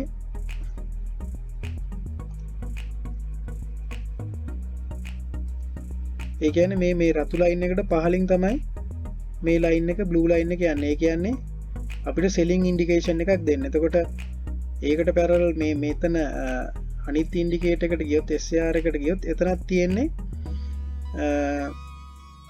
සෙලිං ඉන්ඩිකේෂනයක් එතකොට මේ අවස්ථාවේදී මෙතනින් බයි කරන්න මේ ඉන්ඩිකේටර් එකෙන් බයි කරන්න කියලා කිව්වත් අපිට මේ දෙකට ගියාම එකිනෙකට වෙනස් ඉන්ඩිකේෂනයක් තමයි දෙන්න එතකොට අපි තීරණයක් ගනිත් බොහෝ වෙලාවට මේ ඉන්ඩිකේටර් තුනෙන්ම එකම ආකාරයේ අපිට යම්කිසි ඉන්ඩිකේෂනයක් දෙනවා නම් අන්න එතෙන්ට ඒ අවස්ථාවේ ෂෙයාර්ස් බයි කරන එක හරි සෙල් කරන එක හරි තමයි ගොඩක් වෙලාවට හොඳයි ඉන්ඩෙක්සස් වලින් පස්සේ ඔබට තීරණයක් ගන්න අවශ්‍ය ඉන්ෆෝමේෂන් දෙන තව එක වැදගත් වෙබ්සයිට් එකක් තමයි CAC වෙබ්සයිට් එක දැන් මම ඉන්නේ CAC වෙබ්සයිට් එකේ මේ අද දවසේ ට්‍රාන්සැක්ෂන් වෙච්ච ආකාරය SPI එක SNP එක වෙනස් වෙච්ච ආකාරය පිළිබඳව මෙතන ඩීටේල් එක දීලා තියෙනවා ඒ වගේම මේ අද දවසේ SPI එක වෙනස් වෙච්ච ආකාරය chart එකකින් SL20 SNP එක චේන්ජ් වෙච්ච ආකාරය chart එකකින් දීලා තියෙනවා. ඒ වගේම කිසියම් ඔබට කිසියම් ආයතනයක කියන්නේ සිකියුරිටි එකක් ඉෂුව කරන කම්පැනි එක තොරතුරු ලබා ගන්න නම් ඒ අදාළ සියලුම තොරතුරු මේකෙන් ලබා ගන්න පුළුවන්. මෙතන listed entity වලට ගියාට පස්සේ මේ අදාළ සියලුම ආයතන ඒ කියන්නේ සියලුම කම්පැනිස් වල PLC වල details ඔබට ලබා ගන්න පුළුවන් financials quarterly financials chart announcement ආදී සියලුම දේ annual reports ආදී සියලුම දේ ට්‍රේඩර් කෙනෙක් විදියට සහ ඉන්වෙස්ටර් කෙනෙක් විදියට වැදගත් වෙන එක වෙබ්සයිට් එකක් තමයි ඒක. තවත් වැදගත් වෙබ්සයිට් එකක් ගැන අපිට අර ටෙක්නිකල් ඉන්ඩිකේටර්ස් ෆන්ඩමෙන්ටල් ඉන්ඩිකේටර්ස් පිළිබඳව ඔබට ගැටලුවක් තියෙනවා නම් තේරුම් ගැනීම අපහසුතාවයක් තියෙනවා නම් මෙන්න මේ investing.com කියන වෙබ්සයිට් එක මම රෙකමන්ඩ් කරනවා. මෙතෙන්ට ගියාම අපිට පහසුවෙන් මේ ටෙක්නිකල් details technical analysis ගන්න පුළුවන්. දැන් මේකේ මම මේ investing.com කියන වෙබ්සයිට් එකේ ඉන්නේ. ඒකේ stocks කියන එකේ share market එකට ගියාම අපිට ඒ security එකට අදාළ technical indicators ටික ඉතාම පහසුවෙන් ලබා ගන්න පුළුවන්. ඒ පිළිබඳ recommendation එකත් මේක ඉතාම පහසුවෙන් අපිට ලබා දෙනවා. දැන් මම ඉන්නේ investing.com කියන වෙබ්සයිට් එකේ. මම මෙතනින් ලංකාව සිලෙක්ට් කරගන්නවා.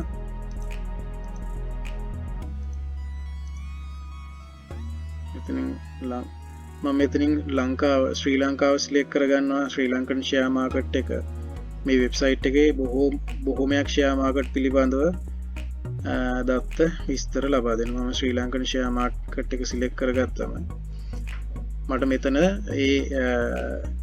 සිකරිටස් වල සිම්බර්ස් ඩීටේස් ටික දෙනවා මෙතනින් එක සිකරිට එකක් තෝරගන්න මංකිම ඩයිලොග් එකේ මම සිකරිට එක තෝරගන්න ඩයිලොග් එක තෝරගත්තර පස්සේ මෙතන එයාල සමරි එකක් අපිට දෙනවා මෙතන මේ ප්‍රයිස් එක වෙනස් වෙච්ච විදිය මේක සමහරක් දත්ත අප්ඩේට් වෙලා තියෙන නැති වෙලා තියෙන්න පුළුවන් හැබැයි බොහෝමයක් වෙලාවට නිවැරදි දත්ත මේකෙන් ගන්න පුළුවන් දැම්මන් මේ ඩයිලොක් ෂයාර එක පිළිබඳ බලන්න යන්න එතකොට මේ ප්‍රයිස් එක වෙනස් වෙච්චාකාරය ප්‍රයිස් චාට් එකක් තියෙනවා ඒක ප්‍රීවියස් කලෝසේ ප්‍රයිස් පිළිබඳ සීලුම දත්ත තියෙනවා ඊට පස්සේ ටෙක්නිකල් සමරි එක මෙන්න මෙතන මේ ඔබට අතන ටෙක්නිකල් ඉන්ඩිකේටර්ස් වලින් තීරණයක් ගන්න අපහසු නම් මෙතන ටෙක්නිකල් ඉන්ඩිකේටර්ස් සමරි එකක් දීලා තියෙනවා. ඒතකොට මූවින් ඇවරේජස් වලින් කියන්නේ මේ ටයිම් පීරියඩ් එකක් දීලා තියෙනවා අපි ඩිසිෂන් ගන්න. අපි 5 minutes කියන එකෙන් බේස් කරලා ඉන්ෆෝමේෂන් ගත්තොත් ස්ට්‍රෝන්ග්ලි බයි කරන්න කියලා තියෙනවා. එතකොට ඒ ආකාරයේ ටෙක්නිකල් ඉන්ඩිකේටර්ස් මම පෙන්නන්නම්. මෙතන ටෙක්නිකල් කියන එකට කියලා ටෙක්නිකල් ඇනලිසිස් කියන එකට ගියාම අපිට මෙතන ඒ ටෙක්නිකල් ඇනලිසිස් වල සමරි එකක් දෙනවා. සමරි එක තමයි ස්ට්‍රෝං බයි. ඒ කියන්නේ මේ අවස්ථාවේ ස්ට්‍රෝං බයි. ඒ කියන්නේ බයි කරන්න කියලා තමයි මේ ටෙක්නිකල් ඇනලිසිස් එකට අදාළව අපිට කියන්නේ. මූවිං ඇවරේජ් ඉන්ඩෙක්ස් වලින් අපිට කියන්නේ බයි කරන්න කියලා. ඒකේ ඉන්ඩෙක්ස් වලින් 8ක් බයි කරන්න කියනවා 4ක් සෙල් කරන්න කියනවා. එතකොට 8ක් වැඩියෙන් 4ක් කියන බයි කරන්න. එතකොට මේ බයි කියන එක ඇවිල්ලා තියෙන්නේ එහෙමයි. අනිත් ටෙක්නිකල් ඉන්ඩිකේටර්ස් වලින් කියන්නේ ස්ට්‍රෝන්ග්ලි බයි කියන එක. එතකොට ඉන්ඩිකේටර්ස් 6ක් බයි කියනවා 3ක් සෙල් කරන්න කියනවා. ඒ මේ දෙකේ බේස් එක අරගෙන තමයි ස්ට්‍රෝන්ග්ලි බයි කරන්න කියලා කියන්නේ. එතකොට එක ඉන්ඩිකේටර්ස් වලට අදාළව එයා දෙන උත්තරේ මෙතන තියෙනවා. මේ RSI එක නියුට්‍රල් එකේ RSI එකේ මුකුත් කියන්නේ අනිත් ඉන්ඩිකේටර්ස් මෙතන ගොඩක් තියෙනවා. MACD කියන්නේ බයි කරන්න කියලා. එතකොට මෙතන මේ බයි කරන්න කියලා කියන ඉන්ඩිකේටර්ස් 6ක් සෙල් කරන්න කියලා කියන ඉන්ඩිකේටර්ස් 3ක් එක ඉන්ඩිකේටර් එකක් නියුට්‍රල්. එතකොට මෙතන වැඩි ඉන්ඩිකේටර්ස් ප්‍රමාණයක් තියෙන බයි කරන්න කියලා. ඒක නිසා මෙතන බයි කරන්න කියන ඩිසිෂන් එක ගන්න කියලා මේ වෙබ්සයිට් එකේ මේ ඉන්ඩිකේටර්ස් සමරි එකෙන් කියනවා. මේක ඔබට ඉන්ඩිකේටර්ස් පිළිබඳ ගැටලුවක් නම් මේක මේ වෙබ්සයිට් එකේ තියෙන රෙකමෙන්ඩේෂන් එක ටෙක්නිකල් රෙකමෙන්ඩේෂන් එකක් විතර ගන්න පුළුවන්. නමුත් ඔබ ඩිසිෂන්යක් ගන්න කලින් ටෙක්නිකල් රෙකමෙන්ඩේෂන් එකට අමතරව ටෙක්නිකල් ඇනලිසිස් වලට අමතරව ෆන්ඩමෙන්ටල් ඇනලිසිස් භාවිතා කරන්නත් අත්‍යවශ්‍යයි. හොඳයි අපි මේ ෂෙයා මාකට් එකේ අපි කතා කරන්න ඕනේ මුල සිට අගට සියලුම දේ ගැන කෙටියෙන් සාකච්ඡා කරා.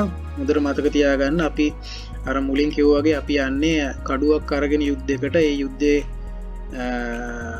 කරන අනිත් සෝල්ජර්ස්ලා බහුතරයක් නවීන ආයුධත් එක සෙල්ලම් කරන වෝ එක කරන අය. ඒක නිසා අපි ගොඩක් පරිස්සම් වෙන්න ඕනේ. මුලින්ම මම රෙකමන්ඩ් කරන්නේ ලොකු මුදලක් ආයෝජනය කරලා මාකට් එකේ ට්‍රේඩ් කරන්න කලින් ඉන්වෙස්ට් කරන්න කලින් ඉස්සෙල්ලා පොඩි මුදලක් ආයෝජනය කරලා ඒ මාස 3-4ක් ඒකේ එක්ස්පීරියන්ස් එක ගන්න. ඊට පස්සේ මාකට් එක පිළිබඳ අවබෝධයක් ලබා ගත්තට පස්සේ මාකට් එකේ ඔබගේ මුදල් ඔබ තීරණය කරලා ඔබේ කොන්ෆිඩන්ස් ලෙවල් එකට අනුව මුදල් ප්‍රමාණය ඉතුරු කරන්න. වොරන් බෆට් කියන ආයෝජකයා කියලා තියෙන්නේ too much greedy වෙන්න එපා. ඒ වගේම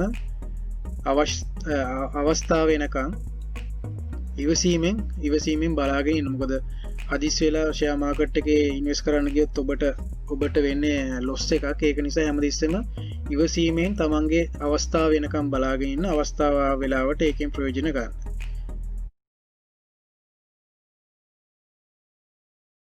බිගින කෙනෙක් විදිහට ෂෙයා මාකට් එකේ මම කළ වැරදි එයාත් සමග ෂෙයා කරගත්තොත් හොඳයි කියලා හිතුණා. ඒ අරමුණෙන් තමයි අද දවසේ මේ වීඩියෝ එක ඔබට ඉදිරිපත් කරන්නේ. මම ෂෙයා මාකට් එකේ කළ පළවෙනි වැරද්ද තමයි මම ඔන්ලයින් ට්‍රේඩින් පහසුකම ලබාගත් විගසම ට්‍රාන්සැක්ෂන් කිරීමට දැඩි උනන්දුවක් තිබ්බ. මොකද මම මගේ මිත්‍රයන් ට්‍රාන්සැක්ෂන් කරන ආකාරය දැකලා තියෙන එක ඉතා ආකර්ශනීය ප්ලැට්ෆෝම් එකක්. ප්‍රයිසස් අප් මූව් වෙන ආකාරය ට්‍රාන්සැක්ෂන් එහා මෙහා යන ආකාරය හරි ආකර්ශනීයයි. ඒක නිසා මටත් ඉතාම ඉක්මනින් ට්‍රාන්සැක්ෂන් කිරීමේ අවශ්‍යතාවය තිබුණා. ඒක නිසා මම හරි ඉක්මනින් ඔන්ලයින් ට්‍රේඩින් පහසුකම ලබාගත් විගස යම්කිසි මුදල් ප්‍රමාණයක් යොදවලා ෂෙයාර්ස් බයි කරන්න පෙළඹුණා. එතකොට මට වුණ වැරද්ද තමයි මම කිසිම ෂෙයාර් එකක ටෙක්නිකල්ස් ෆන්ඩමෙන්ටල්ස් ආදී විශ්ලේෂණය කිරීමකින් තොරව තමයි ෂෙයාර් මාකට් එකේ ෂෙයාර්ස් බයි කරේ. එතකොට වෙන ප්‍රධාන අවශ්‍යය තමයි අපි ටෙක්නිකල් සහ ෆන්ඩමෙන්ටල්ස් භාවිතයකින් තොරව මූලික වශයෙන් ෂෙයාර් මාකට් එකේ එක්ස්පීරියන්ස් එකක් නැතුව ට්‍රාන්සැක්ෂන් කරන්න යෑමේදී බොහෝ වෙලාවට අපි එන්ටර් වෙන වෙලාවේ ඉතයි අප් වෙලා තියෙන ප්‍රයිසස් අප් වෙලා තියෙන ෂෙයාර් එකක් ගත්තොත් බොහෝ වෙලාවට එම ෂෙයාර්ස් ඉතා වේගයෙන් පහළ වැටෙන්න පුළුවන්. ඒතකොට අපි ෂෙයාර් මාකට් එකට එන්ටර් වුණ විගසම ඉතා ඉහළ පාඩුවක් අපිට දරා ගැනීමට සිදු වෙනවා. එතකොට මෙන්න මේ ෂෙයාර් මාකට් එකේ මුල් අවධියේ සිදු කරන ට්‍රාන්සැක්ෂන් හරහා ලැබෙන අත්දැකීම මත තමයි ෂෙයාර් මාකට් එකේ ඔබ කොතරම් කාලයක් රැඳී ඉන්නවද කියන එක තීරණය කරන්නේ. ඒක නිසා මගේ අත්දැකීමෙන් මම ඔබට ලබා දෙන අදහස් තමයි ඔන්ලයින් ට්‍රේඩින් පහසුකම ලබාගත් විගස ඉතා විශාල මුදල් ප්‍රමාණයක් ආයෝජනය කරලා ෂෙයාර් මාකට් එකේ ට්‍රාන්සැක්ෂන් කරන්න යන්නේ නැතුව අපි අර පළවෙනි වීඩියෝ එකෙන් කතා කරා වගේ සුළු මුදල් ප්‍රමාණයක් ආයෝජනය කරලා ෂෙයාර් මාකට් එකේ එක්ස්පීරියන්ස් එක ලබා ගන්න, නේචර් එක අන්ඩර්ස්ටෑන්ඩ් කරගන්න මාස කිහිපයක් පොඩි මුදලකින් ට්‍රාන්සැක්ෂන් කරන්න. මොකද මම ඊළඟට කරපු වැරද්ද තමයි ඔන්ලයින් ට්‍රේඩින් පහසුකම ලබාගත් විගස මට ඉතා ඉහළ උනන්දුවක් තිබ්බා ෂෙයාර්ස් බයි කරන්න, ට්‍රාන්සැක්ෂන් කරන්න. එතකොට මගේ මතකයට ආවේ බොහොමයක් වෙලාවට රෙපියුටඩ් කම්පැනිස්. එතකොට මට මතකයට ආපු රෙපියුටඩ් කම්පැනිස් වල ෂෙයාර්ස් මම බයි කරා. පසුව තමයි මට රියලයිස් වුණේ ඒ බොහොමයක් රෙපියුටඩ් කම්පැනිස් වල ෂෙයාර් ප්‍රයිසස් මූව් වෙන්නේ ඉතාම සෙමින්. ඒ වගේම බොහොම අඩු ඩිවිඩන්ඩ් එකක් තමයි දෙන්නේ. ඔබ එන්ටර් වෙන වෙලාවේ මේ රෙපියුටඩ් කම්පැනිස් වල ප්‍රයිසස් අප් වෙලා තිබ්බොත් එතකොට ඔබ ෂෙයාර්ස් ගන්න ඉහළ වැලියු එකක් ගෙවලා. එතකොට බොහෝ වෙලාවට ඒ ගෙවන වැලියු එකට සමාන රිටර්න් එකක් ඔබට හම්බෙන්නේ නැහැ. ඒක නිසා ෂෙයාර් මාකට් එක ඔන්ලයින් ට්‍රේඩින් පහසුකම ලබාගත් විගසම මගේ අදහස, මගේ උපදෙස තමයි ටෙක්නිකල් සහ ෆන්ඩමෙන්ටල්ස් ඇනලයිස් කරන්නේ නැතුව මේ රෙපියුටඩ් කම්පැනිස් වල ෂෙයාර්ස් බයි කරන්න යන්න එපා. මොකද රෙපියුටඩ් කම්පැනිස් වලට වඩා රෙපියුටඩ් නැති ඊට වඩා ඉහළ ප්‍රතිලාභයක් ලැබෙන, ඉහළ ඩිවිඩන්ඩ් එකක් දෙන ගොඩක් කම්පැනිස් ෂෙයාර් මාකට් එකේ තියෙනවා. ඔබ මේ රෙපියුටඩ් කම්පැනිස් වල ප්‍රයිසස් අප් වෙච්ච වෙලාවක ෂෙයාර්ස් මිලදී අරගෙන තිබ්බොත් බොහෝ වෙලාවට වෙන්නේ ඔබට මේ ෂෙයාර්ස් ඇවරේජ් කරගන්න ගොඩක් කාලයක් ගත වෙනවා. ඒ වගේම බොහෝ වෙලාවට බොහෝ කාලයක් ඔබට මේ ෂෙයාර්ස් රඳවාගෙන ඉන්න වෙනවා පාඩුවක් නැතුව විකුණන. ඒකට බොහෝ වෙලාවට වෙන්නේ ඔබ අධෛර්යමත් වෙලා ෂෙයාර් මාකට් එකෙන් ඉවත් වෙන එක. ඒක නිසා ඔන්ලයින් ට්‍රේඩින් පහසුකම ලබාගත් විගස රෙපියුටඩ් කම්පැනිස් ටෙක්නිකල්ස් ෆන්ඩමෙන්ටල්ස් ඇනලයිස් කරන්නේ නැතුව රෙපියුටඩ් ඕනම ආයතනයක ෂෙයාර්ස් මිලදී ගන්න යන්න එපා. යම්කිසි පුද්ගලයෙක් ෂෙයාර් මාකට් එක ගැන අදහසක් නැතුව මෙන්න මේ වෙලාවේ ෂෙයාර් මාකට් එකට ආයෝජනයට එනවා නම් මේ දැන් තියෙන ප්‍රයිස් එක 74.50. එතකොට පහුගිය වර්ෂ කිහිපේ ප්‍රයිස් එක අපි බැලුවොත් රුපියල් 150 දක්වා මේ ෂෙයාර්ස් අප් වෙලා තියෙනවා. එතකොට ෂෙයාර් මාකට් එක ගැන අදහසක් නැති කෙනෙක් මේ පරණ ප්‍රයිස් එක දිහා බලලා දැන් 150ට තිබ්බ එකක් තමයි දැන් 74ට අඩු වෙලා තියෙන්නේ. ඒ කියන්නේ 50ක් විතර ඩ්‍රොප් වෙලා. එතකොට ඉදිරි අවුරුදු දෙක ඇතුළේ මේ ෂෙයාර් එක මේ විදිහට ඉහළ යයි කියලා හිතලා ෂෙයාර්ස් බයි කරනවා. එතකොට මෙතන වෙන්නේ මේ ෂෙයාර් ප්‍රයිස් chart එක මිස් අන්ඩර්ස්ටෑන්ඩින් කරගෙන ආයෝජනය කිරීමට යාම. එතකොට මේ අවස්ථාවවලදී බොහෝ වෙලාවට මේ බිස්නස් එකේ තිබ්බ නේචර් එක දැන් තියෙන තත්ත්වයට වඩා ඊටාම වෙනස් තත්ත්වයක් වෙන්න පුළුවන්. මොකද මේ අවස්ථාවේ ඊටා ඉහළ ලාභයක් ලබා ගන්න තිබ්බ යම්කිසි පෝර්ට්ෆෝලියෝ එකක් නැත්නම් බිස්නස් ඔපචුනිටි එකක් නිසා මේ අවස්ථාවේදී ඉතා ඉහළ ෂෙයාර් ප්‍රයිස් එකක් තියෙන්න පුළුවන්. නමුත් මේ අවස්ථාව වුණිට ඒක සෑහෙන ප්‍රමාණයකින් වෙනස් වෙන්න පුළුවන්. ඒක නිසා ෂෙයාර් මාකට් එකේ බිගිනර් කෙනෙක් විදිහට ෂෙයාර් එකක් බයි කරන්න යද්දී මෙන්න මේ ප්‍රයිස් chart එක ගැන පමණක් සැලකිලිමත් වෙලා ෂෙයාර්ස් බයි කිරීමෙන් වැළකී සිටින්න එක තමයි ඊළඟ අත්‍යවශ්‍ය කරුණ. net asset value කියන එක මූලික අදහස තමයි ඒ ෂෙයාර් එකේ කම්පැනියේ තියෙන වැලියු එක. ඒ කියන්නේ ෂෙයාර් එකට ඉක්වල් වෙන්න කම්පැනි එකේ තියෙන net assets වල වැලියු එක. අපි උදාහරණයක් විදිහට ගත්තොත් ඔබ ෂෙයාර් මාකට් එකට එන්ටර් වෙන වෙලාවේ යම්කිසි ෂෙයාර් එකක ප්‍රයිස් එක තියෙන්න පුළුවන් රුපියල් 100ක්. එතකොට ඔබ net asset value එක ගැන අදහසක් නැතුව ෂෙයාර් ප්‍රයිස් chart එක ගැන පමණක් සැලකිලිමත් වෙලා රුපියල් 100ට ලබා ගන්න මේ ෂෙයාර් එකේ ඇත්තටම net asset value එක රුපියල් 80ක් වෙන්න පුළුවන්. එතකොට ඇත්තටම ෂෙයාර් එකේ සත්‍ය වටිනාකම රුපියල් 80. එතකොට ඔබ රුපියල් 20ක වැඩිපුර මුදලක් ගෙවලා තමයි මේ ෂෙයාර් එක බයි කරන්න. එතකොට මේ බැරි වෙලාවත් මේ ආයතනය බංකුලොත් තත්ත්වයටපත් වුණොත් මේ වත්කම් වෙන්දේසියකදී ඔබට හම්බෙන්නේ මෙන්න මේ 80ටත් අඩු ප්‍රමාණයක්. එතකොට ඔබ රුපියල් 100ක් දීලා ෂෙයාර්ස් බයි කරලා තිබ්බොත් මෙවැනි අවස්ථාවක ඔබට ඉතා විශාල පාඩුවක් ලැබෙන්න පුළුවන්. ඒ වගේම තමයි මෙවැනි අවස්ථාවක ෂෙයාර්ස් ඕවර් වැලියු වෙලා තියෙන. එතකොට මේක ඕනෑම අවස්ථාවක ඉතා ඉක්මනින් මෙන්න මේ පල්ලෙහා ලෙවල් එකට එන්න පුළුවන්. සත්‍ය වටිනාකමට එන්න පුළුවන්. එවැනි අවස්ථාවකත් ඔබ ඉතා ඉහළ පාඩුවක් දරන්න සිද්ධ වෙනවා. ඒක නිසා මේ ෆන්ඩමෙන්ටල්ස් ඇනලිසිස් කරන්න නැතුව, ඒ කියන්නේ විශේෂයෙන්ම net asset value එක ඇනලිසිස් කරන්න නැතුව ෂෙයාර්ස් බයි කරන්න යන්න හොඳ නැහැ. ඊළඟ එක තමයි earning per share කියන එක. කියන්නේ එක ෂෙයාර් එකකට ආයතනය උපයන ප්‍රමාණය. එතකොට මේ EPS එක මත තමයි බොහෝ වෙලාවට ෂෙයාර් එක ප්‍රයිස් එක අප් වෙන එක සහ ඩවුන් වෙන එක තීරණය වෙන්නේ. එතකොට ඉතා ඉහළ EPS එකක් තියෙන ෂෙයාර් එකක prices අප් වෙන්න ඩවුන් වෙන්න තියෙන සම්භාවිතාවය වැඩි ඉතා පහළ EPS එකක් සහිත ෂෙයාර් එකකට වඩා. එතකොට අපි ඉහළ අපි ගමු යම්කිසි මූල්‍ය වාර්තාවක ඉතා ඉහළ EPS එකක් වාර්තා කරනවා නම් ඒ ෂෙයාර් එක ඉතා ඉහළ possibility එකක් තියෙනවා ෂෙයාර් price එක අප් වෙන්න. ඊළඟ එක තමයි price earning ratio එක. ඒ කියන්නේ ඔබ ගෙවන ඔබ ලබා ගන්න ෂෙයාර් එකේ value එකට. ඒ කියන්නේ අපි ඔබ උදාහරණයක් විදිහට රුපියල් 100කට ෂෙයාර් එකක් ගත්තොත් මේ ගෙවන වටිනාකමට ලැබෙන මුදල, ඒ කියන්නේ අපි කියමු ඩිවිඩන්ඩ් එක රුපියල් 10යි කියලා. එතකොට ඔබගේ රිටර්න් එක price earning ratio එක 10%යි. එතකොට මේ සාමාන්‍යයෙන් වර්තමානයේ FD rates උත් 8%ක 7ක ප්‍රමාණයක් තියෙනවා. එතකොට අපි මේ ආයෝජනය කරන මුදලට ඉතා ඉහළ ප්‍රතිලාභයක් බලාපොරොත්තු වෙන්න ඕනේ. ඒක නිසා බොහෝ වෙලාවට කොටස් වල ආයෝජනය කිරීමට ප්‍රථම මේ price earning ratio එක, ඒ වගේම earning per share එක, ඒ වගේම net asset value එක ගැන යන fundamentals ගැන අවධානය යොමු කරලා shares ගන්න එක ඉතා වැදගත්. ඊළඟ එක තමයි මම කළ ඊළඟ වැරැද්ද share market එකේ ඇතිවන transaction දිහා බලලා මගේ ආයෝජන තීරණ ගැනීම.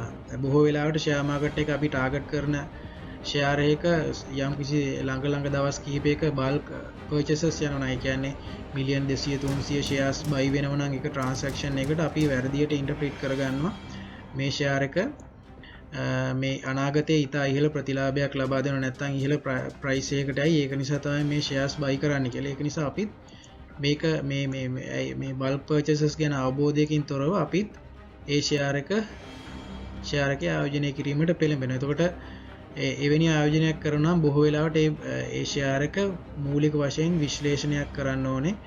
ඇයි එවැනි බල්ක් පර්චේසස් යන්නේ කියලා. එතකොට අපිට මේ බල්ක් පර්චේසස් යන එකේ පැහැදිලි අවබෝධයක් නැත්නම් ඒ බල්ක් පර්චේස් කරාට අපි ඒ හරහා දුවන්නේ නැතුව අපේ ආයෝජන තීරණ ඒ බල්ක් පර්චේසස් මත ලබාගෙන තීරණය කිරීමේ වැළකී සිටින්න ඕන.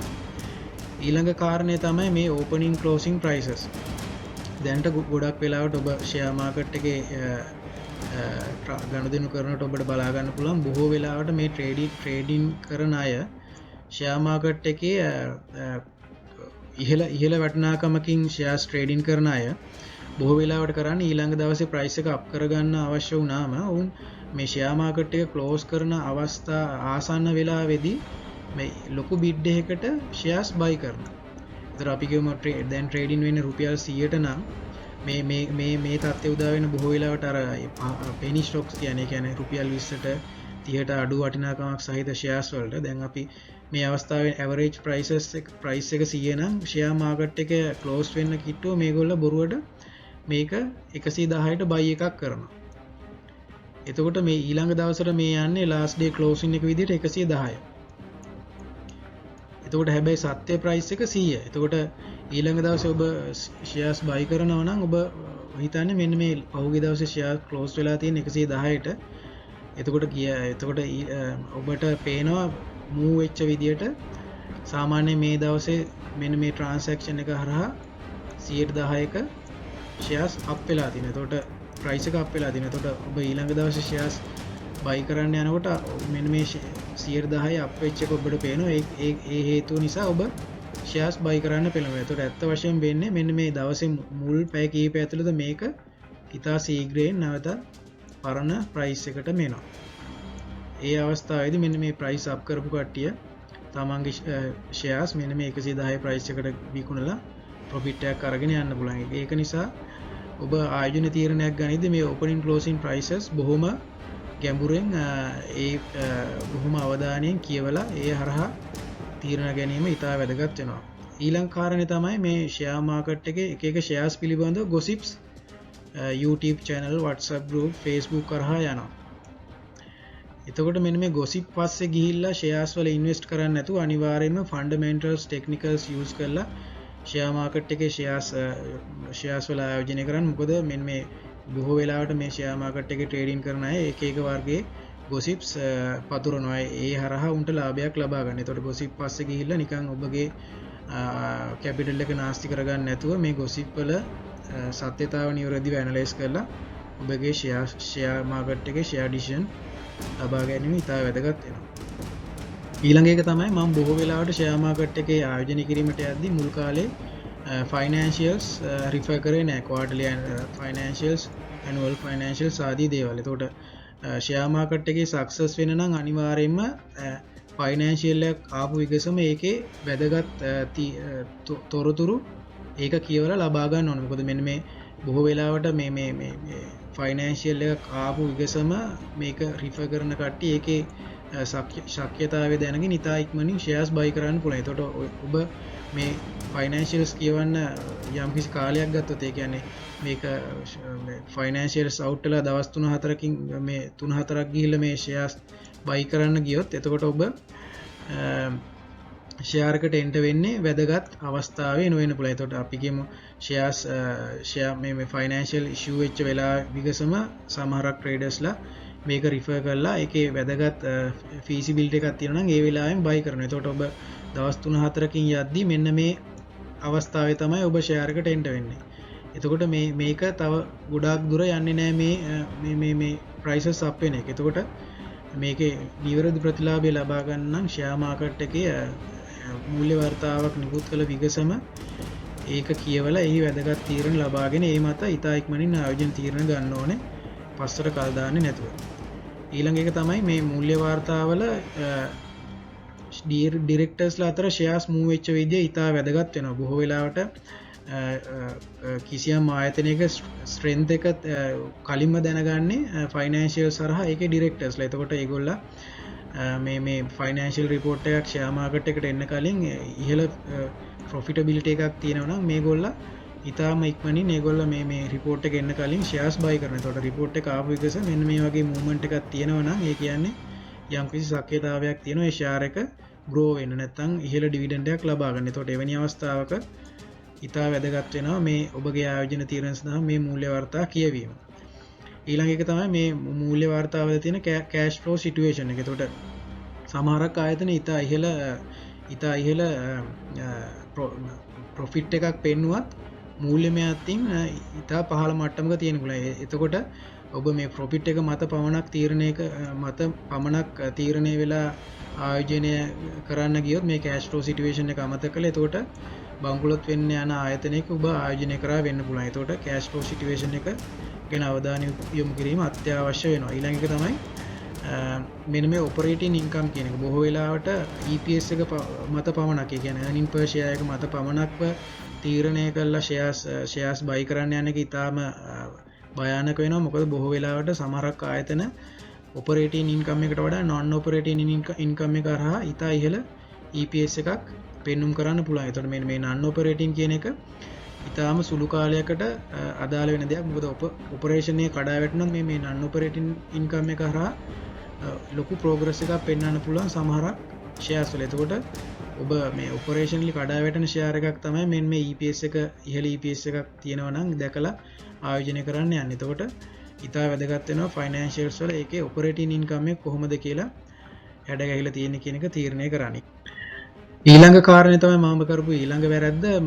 බොහෝ වෙලාවට ඔබ ෂෙයා මාකට් එකේ ආයෝජනය කිරීමට යාමේදී බ්‍රෝකර් ෆර්ම් එක ඔබ ෂෙයාර්ස් වල ඔබගේ පෝර්ට්ෆෝලියෝ එකේ ප්‍රමාණයට ඔවුන් යම්කිසි ක්‍රෙඩිට් ෆැසිලිටි එකක් දෙනවා. ඒ කියන්නේ ඔබේ account එකේ බැලන්ස් එක ඉක්මවා ෂෙයාර්ස් බයි කරන්න ෆැසිලිටි එකක් දෙනවා. එතකොට මෙන්න මේ ෆැසිලිටි එක ඔබ නොදුනත් මේ ෆැසිලිටි එක පාවිච්චි කරා නම් ඔබට මේක ඒ දවස් කිහිපයකින් දවස් 2-3ක් ඇතුළත මේක සෙටල් කරන්න ඕනේ. නැත්නම් මෙන්න මේ වගේ නෝටිස් එකක් ඔබට බ්‍රෝකරින් ෆර්ම් එක කරහා ලැබෙන. එතකොට මෙන්න මේ ලිමිට් එක එක්සීඩ් කරලා බයි කරපු ප්‍රමාණය ඔබට මුදල් යෙදවීමට අපහසුතාවයක් තියෙනවා. ඔබට බොහෝ වෙලාවට සිදු වෙන්නේ ඔබගේ තියෙන ෂෙයාර් එක විකුණලා මෙන්න මේ ගනුදෙනුව පියවන්න. එතකොට ඔබ බොහෝම මහන්සි වෙලා ඇනලයිස් කරලා බලාපොරොත්තුෙන් ලබාගත් ෂෙයාර් එක නිර්පරාදයේ මෙන්න මේ හේතු නිසා විකුණන්න සිදු වෙන්න පුළුවන්. ඒක නිසා බොහෝ වෙලාවට ඔබේ account balance එක exceed කරන්නේ නැතුව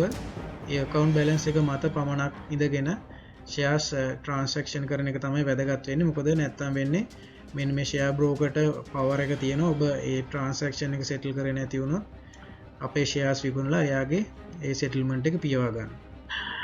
මම අවසාන වශයෙන් කියන්නේ ඊටාම වැදගත් කාරණාව මේ වොරන් බෆට් කියලා තියෙන කතාවක්. එයා කියන්නේ the stock market is a device for the transferring money from the impatient to patient. ඒ කියන්නේ ඉවසීමක් නැති පුද්ගලයෙක්ගෙන් ඉවසීම සහිත පුද්ගලයන්ට මුදල් හෝමාරු කරන මාධ්‍යයක් තමයි ෂෙයා මාකට් එක කියන්නේ කියන එක. එතකොට මෙතන වැදගත් කතාව වෙන්නේ ඔබට ඉවසීම නැත්නම් ඔබට ෂෙයා මාකට් එකේ සක්සස් වෙන්න බෑ. එතකොට ඔබ ඉවසීමෙන් කටයුතු කරන්න ඕනේ ඔබේ අවස්ථාව වෙනකම්. ඔබේ අවස්ථාව වෙනකම් ඉවසීමෙන් කටයුතු කළා ඔබේ අවස්ථාව ආව විගස ඒකෙන් ප්‍රයෝජන ගන්න එක තමයි මේකේ මොහු කියන ඊටාම වැදගත් දේ. එතකොට ට්‍රේඩර් කෙනෙක් හෝ ඉන්වෙස්ටර් කෙනෙක් විදිහට ඊටාම වැදගත්ම සක්සස් වෙන ඊටාම වැදගත් කාරණාව තමයි ඉවසීම කියන එක. ඔබට ඉවසීම නැත්නම් ඔබට සක්සස් වීමේ හැකියාව නැහැ. මම මේක අවසන් කරන්න තෝරගත්ත වොරන් බෆට්ගේ තවත් ප්‍රකාශයක්. ඔහු කියනවා I will tell you how to become rich. Close the door, be careful, be fearful when others are greedy. Be greedy when others are fearful. මෙතනදී අදහස් කරන්නේ ඔහු ඒ කියන්නේ අනිත් අය greedy වෙනකොට ඔබ දොර වහගෙන හැංගිලා ඉන්න, බය වෙලා ඉන්න කාමරයට වෙලා අනිත් කට්ටිය හැංගිලා ඉන්න වෙලාවට ඔබ greedy වෙන්න කියන එක තමයි කියන්නේ. මේකේ සරල අදහස තමයි අපි මෙන්න මේ විදිහට ෂෙයාර් එකක් ගත්තොත් අනිත් අය greedy වෙනවා කියන්නේ මෙන්න මේ වගේ අවස්ථාවක. ඒ කියන්නේ මෙන්න මේ ෂෙයාර් එකක් අප් වෙලා යනකොට ගොඩක් අය greedy වෙලා මෙන්න මේකට එන්ටර් වෙලා මේ profit එක ගන්න උත්සාහ කරනවා. ඒතකොට වොරන් බෆට් කියන්නේ මෙන්න මේ others greedy වෙන වෙලාවට ඔබ බය වෙලා කාමරයට ගිහිල්ලා හැංගෙන්න. එතකොට ඔහු ඊළඟට කියන්නේ others fearful වෙනකොට ඔබ greedy වෙන්න. ඒ කියන්නේ others fearful වෙනවා කියන්නේ මෙන්න මේ shares down වෙනකොට ගොඩක් අය shares විකුණනවා. එතකොට ඒ කට්ටිය fearful වෙලා shares විකුණනවා. එතකොට මොහු කියන්නේ මෙන්න මේ fearful වෙන වෙලාවේ greedy වෙන්න කියලා. එතකොට ඔහුගේ සරල අදහස තමයි මෙන්න මේ shares up වෙන වෙලාවේ share market එකට enter වෙලා මෙන්න මේ greedy වෙලා මේ profit එක ගන්න යන්නේ නැතුව ඉවසගෙන ඉඳලා මෙන්න මේ shares down වෙන වෙලාවට shares buy කරන්න කියලා. එතකොට මොකද දන්නවද වෙන්නේ? මෙන්න මේ shares down වෙන වෙලාවට ඔබට ඊටාම අඩු වටිනාකමකට shares buy කරගෙන මේක යම් කිසි කාලයක් තියාගෙන ඉඳලා මේක share එක up වුණ විගස මෙන්න මේ වගේ අවස්ථාවක මෙන්න මේ වගේ තැනකින් ඔබට මේ shares ටික විකුණලා ඊටා ඉහළ ප්‍රතිලාභයක් ලබා ගන්න පුළුවන්. මේ කාරණා තමයි මම බිගිනර් කෙනෙක් විදිහට මගේ අතින් සිද්ධ වෙච්ච මිස්ටේක්. ඔබ මේ මිස්ටේක්ස් නොකර ෂෙයා මාකට් එකේ සක්සස් ඉන්වෙස්ටර් කෙනෙක් හරි ට්‍රේඩර් කෙනෙක් වෙන්න අත්‍යවශ්‍යයි. බොහොම ස්තුතියි අද දවසේ වීඩියෝ එක දැම්මොත්.